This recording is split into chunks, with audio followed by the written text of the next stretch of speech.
Assalamualaikum warahmatullahi wabarakatuh. Selamat pagi, siang, sore, dan atau malam. Seperti biasa, saya sapa kawan-kawan channel Moneycoin dari balik video ini. Selama beberapa menit ke depan, kita akan mengulik lebih dalam uang logam yang dikenal dengan julukan koin kancing, yaitu Rp10 1971 seri FAO. Dengan kata lain, konten ini adalah bagian ketiga dari seri-seri FAO yang pernah saya buat sebelumnya. Baiklah, ayo kita mulai. Bisa dikatakan, koin ini adalah salah satu contoh langka dari penerbitan koin peringatan atau komemoratif yang menggabungkan nilai historis, budaya, dan simbolisme nasional. Kenapa demikian? Ayo kita dalami bersama-sama. Dicetak oleh Perum Peruri dalam rangka memperingati Hari Pangan Sedunia yang diprakarsai oleh Organisasi Pangan dan Pertanian Dunia, yaitu FAO, koin ini mencerminkan komitmen Indonesia terhadap peningkatan produksi pangan dan sandang. Sebagai kolektor atau penggemar numismatik, koin Rp10 FAO Indonesia tahun 1971 menawarkan nilai lebih dari sekadar komoditas logam. Ia adalah saksi bisu dari sejarah Indonesia dalam mendukung program ambisius internasional dan upaya peningkatan kesejahteraan rakyat. Dengan desain yang sederhana namun bermakna, koin ini layak untuk dikoleksi dan dihargai sebagai bagian dari warisan budaya Indonesia.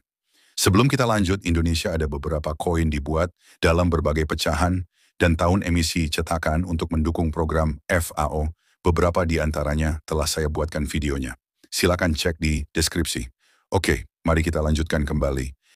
Pada sisi depan, koin ini terdapat tulisan Bank Indonesia di bagian atas, diikuti dengan nilai nominal Rp10 dan tahun penerbitan 1971 yang diapit oleh 2 bintang. Sementara itu, sisi belakang koin menampilkan gambar batang padi dan kapas, 2 komoditas utama yang melambangkan kebutuhan dasar manusia, yaitu pangan dan sandang. Di bawah gambar tersebut tertulis slogan, "Tingkatkan produksi sandang pangan", yang merupakan ajakan untuk meningkatkan produksi kedua komoditas tersebut guna kesejahteraan rakyat. Juga tercetak nominal Rp10 di tengahnya, dan hampir secara keseluruhan dilingkari oleh padi dan kapas. Denominasi di kedua sisi koin membuatnya menjadi sangat unik, artistik, indah, dan elegan. Tidak banyak koin-koin di dunia yang diproduksi dengan menampilkan denominasi di kedua sisi. Dalam suatu forum diskusi numismatik, koin ini dipuji penggemar numismatik dari mancanegara dari aspek desain, karena jarang-jarang sekali ada koin yang memunculkan denominasinya pada kedua sisi. Terbuat dari bahan, campuran tembaga nikel, 75% tembaga, 25% nikel. Dengan berat, 1,77 gram, berdiameter 16 mm, memiliki ketebalan 1,2 mm, dengan sisi pinggir bergaris ridet. Jumlah produksi sekitar 286.360.000 keping. Koin ini cukup banyak beredar di masyarakat. Namun karena sudah tidak lagi digunakan sebagai alat pembayaran resmi sejak 1996, koin ini kini memiliki nilai yang sangat layak untuk dikoleksi atau dijadikan inspirasi koleksi, khususnya untuk kolektor-kolektor koin seri FAO.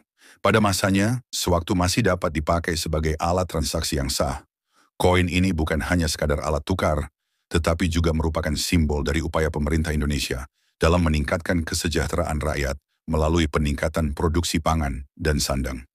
Penerbitannya pada saat itu menunjukkan keseriusan Indonesia bersama dengan lebih dari 20 negara lainnya dalam mendukung program-program internasional seperti yang digagas oleh FAO. Koin FAO juga menunjukkan nilai propaganda dari koin.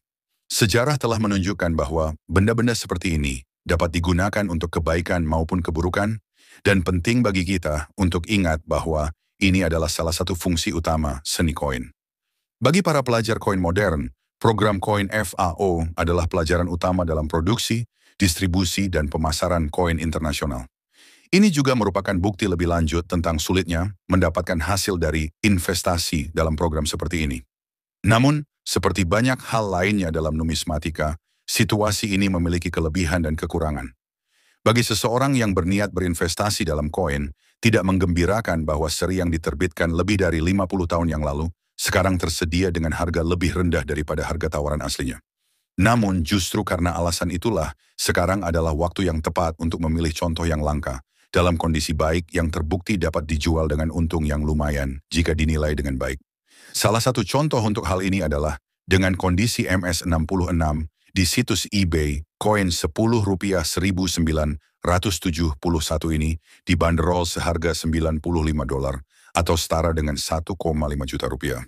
Dengan semakin banyaknya dealer yang memasuki pasar koin dunia, seri seperti FAO memiliki potensi kesempatan yang bagus.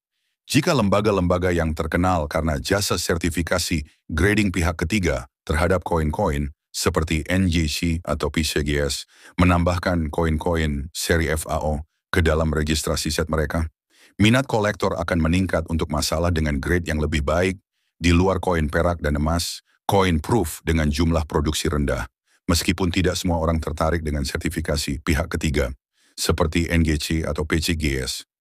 Oke kawan, kita akhiri dulu pembahasan koin kancing Rp10, 1971 seri FAO. Kalau ada kekurangan atau kesalahan dalam penyampaian, mari kita diskusikan di kolom komentar. Akhir kata saya ucapkan terima kasih telah menyaksikan hingga selesai.